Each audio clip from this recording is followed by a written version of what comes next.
کہ تم پورے سال جنت کو سجانے میں لگ جاؤ اس لیے کہ رمضان آنے والا ہے. اور میرے آقا علیہ الصلوۃ والسلام کی بھی شان یہی ہے کہ آقا علیہ الصلوۃ والسلام جو ہی رجب کا چاند دیکھتے تھے، ماہ رجب کا چاند طلوع ہوتا تھا، پھر دعا کرتے تھے اللہم بارک لنا فی رجب و شعبان وبلغنا رمضان.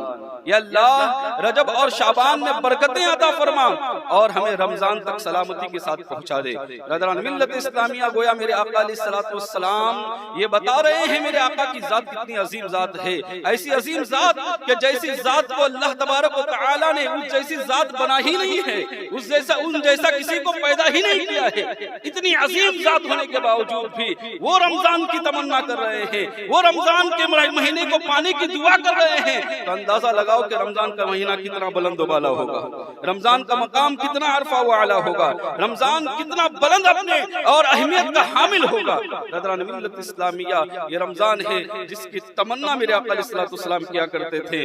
آج ہمارا حال یہ ہے کہ ہم بھی استقبال رمضان کرتے ہیں، لیکن ہمارا طریقہ کار تھوڑا سا الگ ہے. ہم کیا کرتے ہیں استقبال رمضان میں؟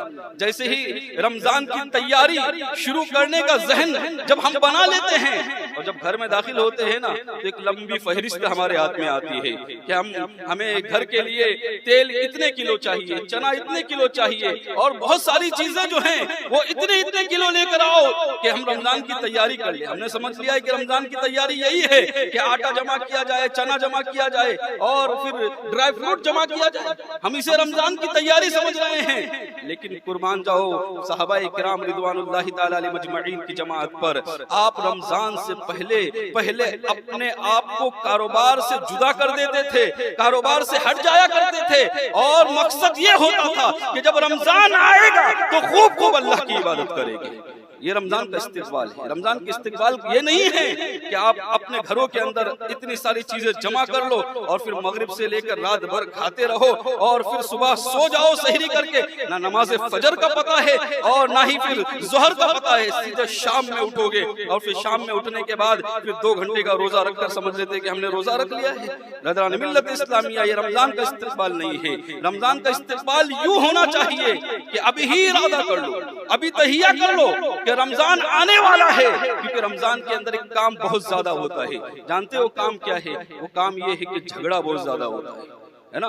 لوگ جھگڑنے لگتے ہیں، آپس میں بحث بازی کرنے لگتے ہیں. نہ مسجد کا احترام کرتے ہیں، نہ کسی بڑے کا احترام کرتے ہیں، کچھ نہیں. بس تھوڑا سا بھی اگر کسی نے بول دیا نا تو پھر جھگڑا شروع کر دیتے، بحث بازی شروع کر دیتے. برادران ملت اسلامیہ، یاد رکھنا مسجد کا احترام بے انتہا ضروری ہے، لیکن اس کے باوجود بھی کچھ لوگ پھر اس طرح کے بھی جملے کہتے ہیں کہ بہت روزہ لگا ہے اس کو.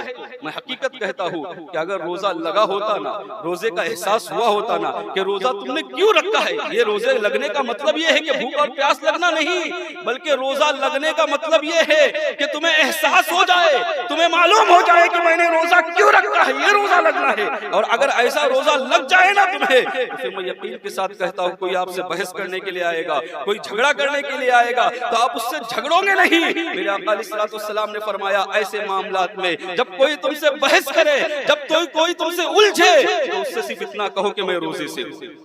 اسے کیا کہو؟ میں روزے سے ہوں. لڑائی مت کرو، جھگڑا مت کرو، اس لیے کہ میرے آقا علیہ الصلوۃ والسلام کو یہ بات سخت ناگوار ہے. اب جانتے ہو شب قدر کا تعین متعین ہو چکا تھا، بتایا جا چکا تھا کہ شب قدر کب ہوگی، کب نازل ہونے والی ہے، کون سی رات شب قدر کی رات ہے.